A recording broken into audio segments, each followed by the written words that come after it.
Buenas tardes, voy a intentar hablar todo lo mejor que pueda teniendo el bozal. Lo primero, muchas gracias al equipo de Ulanbat, a Gorka, a María Arrate, a todos. Estamos dentro del 41 Group del equipo, estamos flipando con la expo bueno, o sea, mil gracias. Y también agradecer obviamente al instituto por acoger el proyecto, además con las ganas con lo que lo ha acogido. Estamos fascinados y es un gusto ver cómo un proyecto que en el fondo nos gustaría no tener que haber hecho, de repente acaba en un sitio como este. Y bueno, y por último agradeceros a todos los que estáis aquí, que dadas las circunstancias es difícil y se agradece muchísimo que hayáis venido a verlo.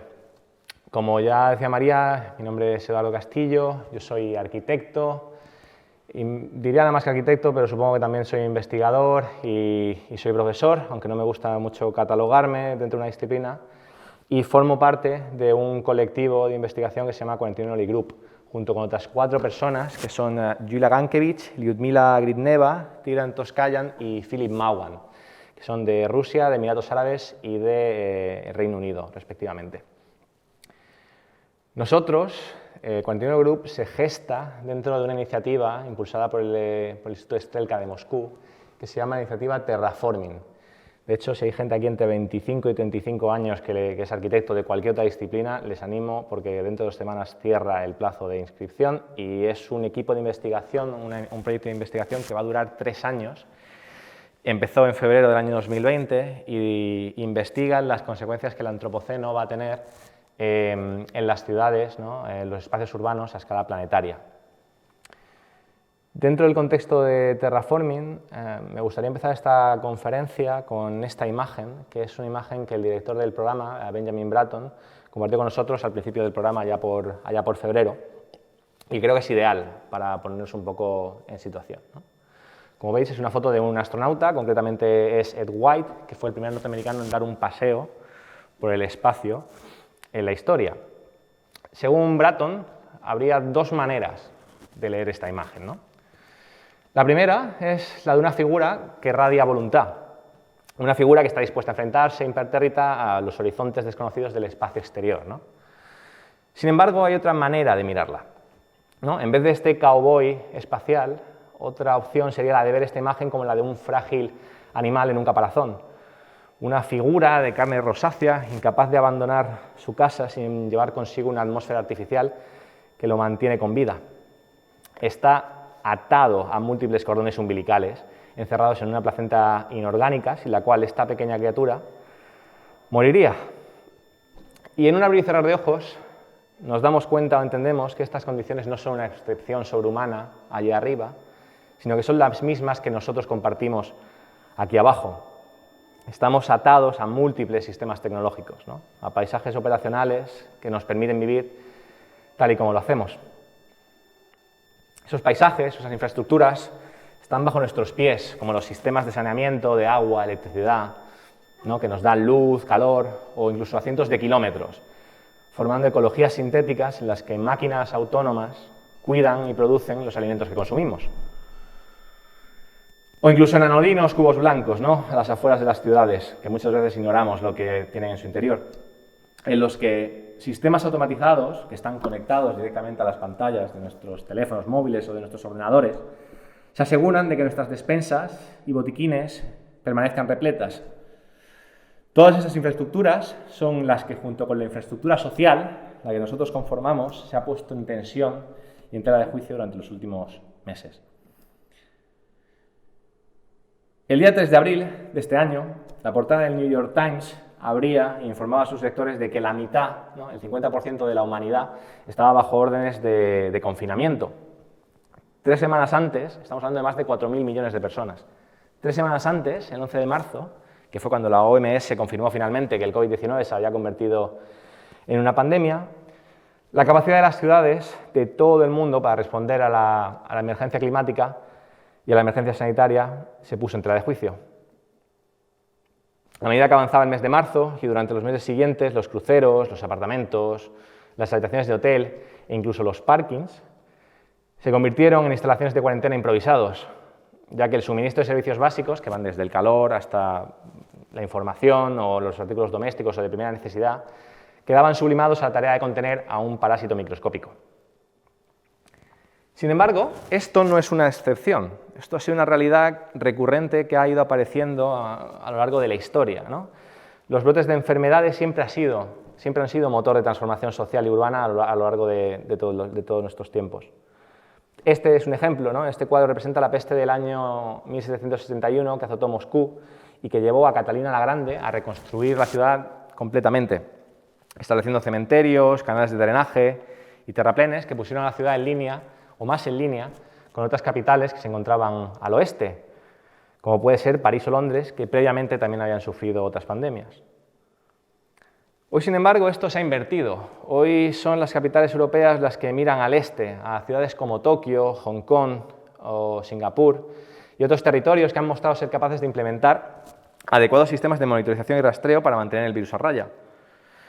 Pero por el momento, la mayor parte del planeta recurre al distanciamiento social, que resulta que por ahora, al menos por ahora, es la defensa inmunológica más eficaz y al mismo tiempo más rudimentaria que existe.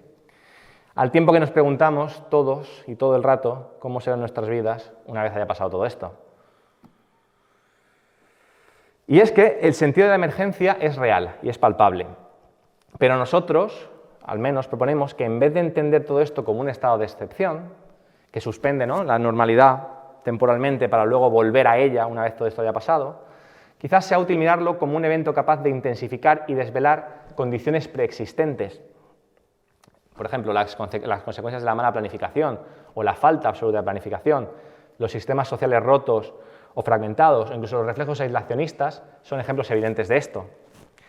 Proponemos que nuestra atención no debería orientarse no en contra de la excepción, que suprime las normas que no nos son familiares, sino al retorno de aquellas normas que durante el periodo de la pandemia se demostraron patológicas. Sería, al centrar nuestra atención en estas cuestiones, cuando podríamos evitar el cambio de las mismas.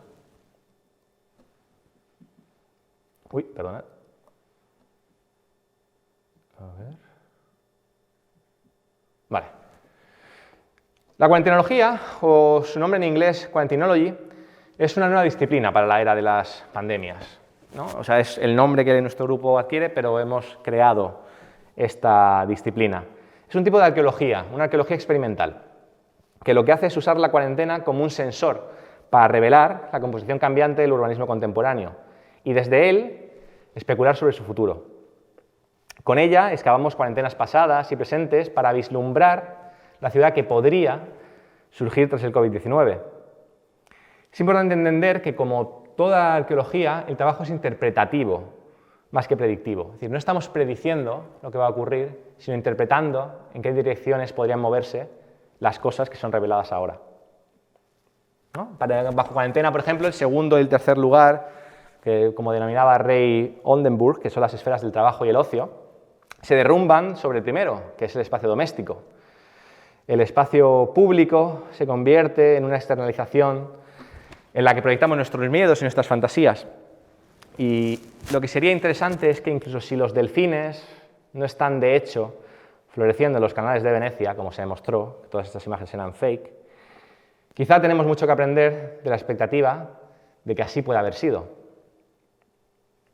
Pero ¿qué es exactamente la cuarentena, ¿no? Nos referimos constantemente al término, pero creo que es importante. La cuarentena no es lo mismo que es el aislamiento. O sea, el aislamiento implica una certeza, ¿no? Es lo que se atribuye a una persona cuando la certeza de que tiene el virus o es culpable o le pasa algo.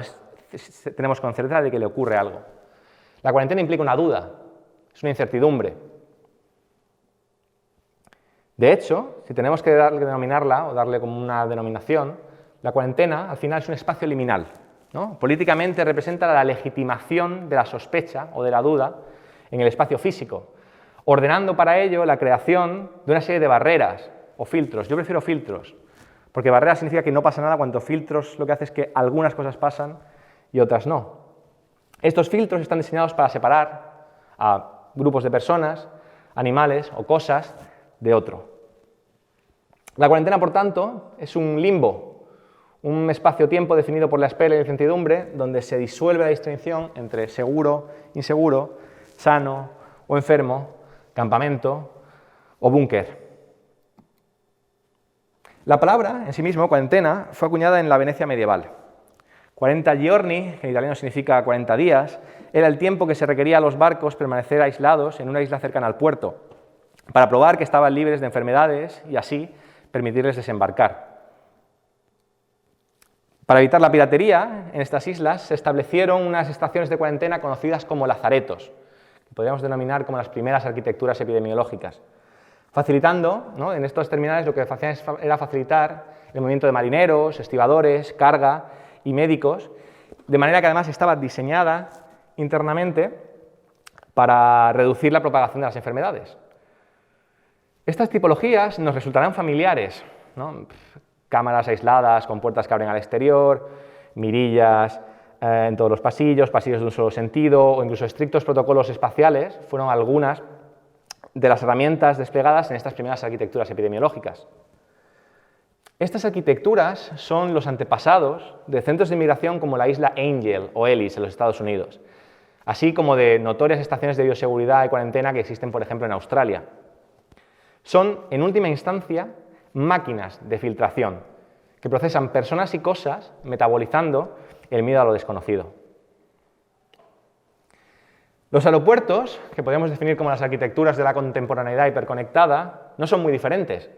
Incluso antes de la pandemia ya eran, y todavía son, lugares en los que otro tipo de incertidumbre o sospecha se volvía legítima, en forma de pasaportes, visados y rigurosos protocolos de circulación y escrutinio que determinaban y determinan quién es de fiar y quién no lo es. Hoy solo hemos añadido la cartilla médica al listado de requisitos. Por poner otro ejemplo más, que me parece característico. El movimiento moderno también está vinculado a una visión epidemiológica de la sociedad. En su libro X-Ray Architecture del año 2014, la historiadora y arquitecta Beatriz Colomina, que actualmente trabaja en Columbia, traza una línea de conexión entre la tuberculosis y el modernismo. Fueron, según ella, las condiciones espaciales que el tratamiento demandaba las que inspiraron de alguna manera los obeliscos esqueléticos de metal y vidrio con los que se asocia más a menudo al periodo. Sin ir más lejos, esto es bastante curioso, Mies van der Rohe, del que sabemos fue un ávido coleccionista de imágenes de rayos X, diseñaba, al fin y al cabo, sus rascacielos de cristal en semejanza a la luz y la sombra de los pulmones bajo inspección. El legado arquitectónico de la época se puede cartografiar perfectamente en las zonas donde la tuberculosis tuvo más impacto y causó más daño, como pueden ser ciudades como París, donde se piensa que 1 de cada 3 personas llegó a contraer la enfermedad. Pero una ironía de la historia de la cuarentena es que, a pesar de ser un motor de transformación del entorno construido a lo largo de la historia y de que estamos rodeados, de alguna manera, de sus testigos físicos y materiales, muchas de sus lecciones parecen haber sido olvidadas. Y ahora estamos en un cursillo intensivo para volver a reaprenderlas. Cuando la peste bubónica azotó Londres, por ejemplo, en el año 1665, las autoridades de la ciudad ya desplegaron vigilantes, entre comillas, para imponer el distanciamiento social, buscadores para rastrear la cadena de transmisión y cirujanos para realizar evaluaciones médicas y proporcionar datos fiables. Hoy hay pocas lógicas urbanas que no hayan sufrido de una extraña regresión futurista, ¿no? En China, por ejemplo, los códigos QR codificados por color y el rastreo de los teléfonos inteligentes por GPS son condiciones no negociables para moverse por la ciudad. En Singapur, la aplicación voluntaria Trace Together del gobierno usa Bluetooth para alertar a aquellos que han entrado en contacto con un caso confirmado de COVID, estableciendo cadenas de contact tracing para mantener el virus a raya. Y en media Europa, los drones reprenden a los transeúntes que no mantienen una distancia de seguridad adecuada en los parques o distintas zonas públicas. Y es que, si bien es cierto que el desarrollo de las tecnologías, el desarrollo tecnológico produce nuevos mecanismos por los cuales la cuarentena puede implementarse, la lógica intrínseca, ¿no?, o implícita de la cuarentena siempre es la misma y sigue inmutable. En un limbo de incertidumbre, la información, al fin y al cabo, es la más sofisticada de las barreras inmunológicas. Hablando de información, más allá de las pruebas médicas directas, que en el caso del COVID todos sabemos que dejan bastante que desear, principalmente por los tiempos de incubación del virus, sí es cierto que los sistemas tecnológicos que rastrean los síntomas y el riesgo de exposición han sido mucho más rápidos de desarrollar y desplegar. Frente a la triple obligación de evitar la mortalidad, la vigilancia biológica, ya sea estatal o empresarial, y la ruina económica, muchos han optado por reconfigurar los mecanismos de detección existentes, lo que sí es verdad que con ciertos grados de consentimiento por parte del usuario. Es probable que, como pasó tras el 11S, podamos esperar que muchas de estas tecnologías biopolíticas sobrevivan a los eventos que las gestaron. Y, por supuesto, existe el riesgo de que esta infraestructura de detección se utilice de forma que no deba ser utilizada. Pero centrar nuestra atención, y esto a mí me parece muy importante, centrar nuestra atención en una solución tecnológica en vez de los modelos políticos o empresariales que las gobiernan, significa no reconocer las defensas inmunológicas y de otro tipo que estas tecnologías pueden llegar a ofrecer. Más allá de los sistemas de rastreo y de monitorización, una de las cosas que ha traído el COVID ha sido la explosión de diseño popular, ¿no? Ha provocado una avalancha de innovación suficiente como para hacer mella en el ego de cualquier laboratorio de diseño urbano. Bajo cuarentena, las marcas de tiza dibujadas en el suelo marcan el tráfico humano. Cada puerta es una esclusa de aire y cada ventana una abertura u orificio, mediando la transición entre espacios de desconocimiento. Y es que, aunque los humanos siempre han sido vectores de formas de vida que normalmente no consideramos patológicas, ¿no?, es ante situaciones como esta que de repente tomamos conciencia del entrelazamiento que nuestra dimensión o que nuestra realidad tiene con otras ecologías, a otras escalas y en la sombra. Todos sabemos cuáles son, ¿no? Ecologías que dependen del pelo, de la ropa y de la piel para su reproducción y distribución. Y es que, al fin y al cabo, la lógica cuadricular que está reorganizando nuestras ciudades, invocando la materialización profética de las grillas monolíticas imaginadas por Superestudio, perturbará a las ecologías planetarias de manera imprevisible. Y aunque puede ser tentador tomar nota de cuáles son las nuevas dinámicas en construcción o cuáles son las nuevas dinámicas que van a aparecer, también es importante tener en cuenta que existe un número similar de aquellas que, por el contrario, están a punto de colapsar.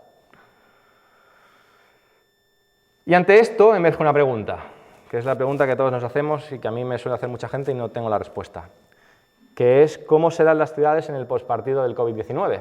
¿No? ¿O qué revelará la prueba de estrés masivo, que es la cuarentena, sobre los metabolismos urbanos de la ciudad contemporánea?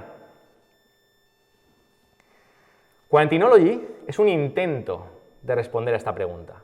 Es un catálogo de lógicas hiperfuncionales que explora el pasado y el presente de la ciudad bajo cuarentena para especular desde ahí sobre su futuro. Se pregunta, por ejemplo, cómo el uso dual y las tipologías mixtas pueden producir un futuro en el que no necesitemos colocar a personas sin hogar en parking vacíos, o qué aspectos de la vida social pueden mejorarse dentro del metaverso. Es importante que lo que nosotros hacemos es seleccionar una serie de eventos que ya están ahí, que ya están ocurriendo, y lo que hacemos es intensificarlos para ver cuán raros esas situaciones se pueden volver. Por poneros algunos ejemplos. Si los almacenes o loft, ¿no?, o las naves industriales se convirtieron de alguna manera en la aspiración de estilo doméstico que la generación, los primeros millennials de los años 2000 y 2010 tenían, ¿no?, quizá comunalismo cubicular, que es una de nuestras lógicas, imagina cómo nuevas tipologías de vivienda podrían surgir de la reapropiación y adaptación de otro espacio ahora abandonado. En este caso, de las oficinas del centro de las ciudades, que se han visto abandonadas por el cambio al trabajo a distancia. En lugar de habitar habitaciones individuales, en casas compartidas, ¿por qué no cubículos totalmente equipados entre antiguos espacios de oficina? O ahora que la pandemia, por ejemplo, ha provocado la implosión de lo público en el espacio privado, Urbanismo Búnker cuestiona cómo nuevas tipologías podrían integrar estos espacios públicos en el interior de nuestros edificios. Y estos espacios, además, deberían de alguna manera recoger la dimensión social y laboral que desde marzo compiten por el espacio físico y mental dentro de nuestros hogares. Otro ejemplo, lazaretos militares. Es una lógica que considera qué papel podrían tener los barcos hospitales de distintos países como Brasil, China, Rusia o Estados Unidos, y el papel que podrían tener en la contención de futuros brotes, actuando como una infraestructura médica portátil a escala planetaria. Como veis, tenemos una visión expandida de lo que es la ciudad. Nosotros, una de las grandes penas que nos dio cuando vimos lo que ocurría es que no hubiera habido una coordinación global, que al final todos fuéramos cada uno para su casa y a mirar por lo suyo. Otro más. Cosechas radicales ponen de manifiesto al final la fragilidad de nuestros sistemas de producción alimenticia y cómo estos son deudores y dependientes de fuerzas de trabajo, a menudo invisibilizadas o incluso disidentes, sin las cuales nuestro estilo de vida se vería totalmente condicionado. Y un último ejemplo, mi cordón sanitario, que especula sobre otros modelos de inmunización colectiva, ¿no? Siguiendo algo parecido a lo de Trace Together de Singapur, que serían modelos que en vez de estar gestionados por una tercera parte, que luego puede comercializar con esos datos, serían modelos autogestionados por la ciudadanía y que necesariamente parten de políticas de monitorización y rastreo más democráticas y transparentes. Para ir cerrando, Lauren Gosling, que es el director del Center on National and Global Health Law, que es un colaborador habitual de la Organización Mundial de la Salud, dijo recientemente al New York Times que debíamos, y digo entre comillas, debíamos construir un nuevo pacto social. Si estás enfermo, decía, tengas o no COVID, debes separarte de la sociedad. A cambio, nosotros, como nación, le debemos el derecho a un periodo de separación humanamente digno, donde garanticemos sus necesidades esenciales como la salud, la comida y la paga. Es curioso pensar que las palabras comunidad e inmunidad comparten la misma raíz, siendo en latín munus el tributo o regalo que uno ofrece para ganarse su lugar en la sociedad. Para inmunizar a la ciudad, primero debemos retirarnos de ella. Eso es lo que es la cuarentena. Es un sacrificio colectivo administrado a nivel individual. Ya seas sintomático o no, para inmunizar al conjunto debemos apartarnos de él. Y es que hace unos meses nuestra antigua normalidad se marchó sin previo aviso y apenas sin despedirse. A cambio, la nueva normalidad nos trajo una cacofonía de extravagantes imágenes, ¿no? Robots limpiando nuestras calles, dinosaurios salvajes sacando la basura, discotecas improvisadas en los balcones de nuestros edificios, o incluso outfits pronosticados en el último videojuego de Hideo Kojima. Hoy nos preguntamos cuándo podremos volver a nuestra antigua normalidad, sin percatarnos que esa, igual que la de ahora, también era un constructo de contingencias pasadas. La pregunta no es cuándo podremos volver a la normalidad, sino qué queremos o cómo queremos que sea la nueva que aún está por venir. Y de eso va en última instancia Quarantinology, de utilizar el presente para especular sobre nuestro futuro y desde él ofrecer un marco operativo en el que la nueva normalidad pueda y deba ser repensada.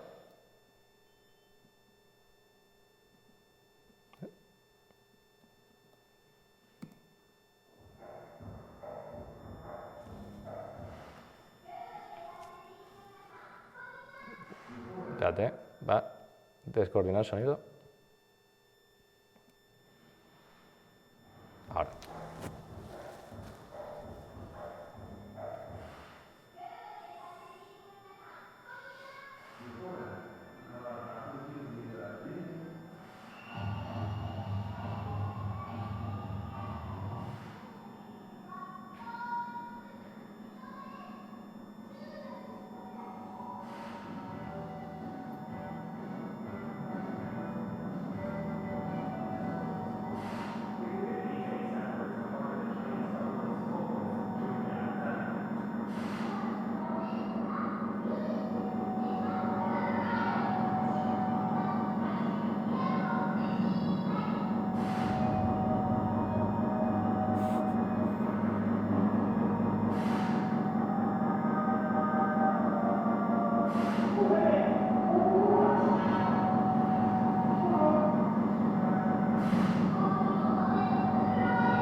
Muchas gracias.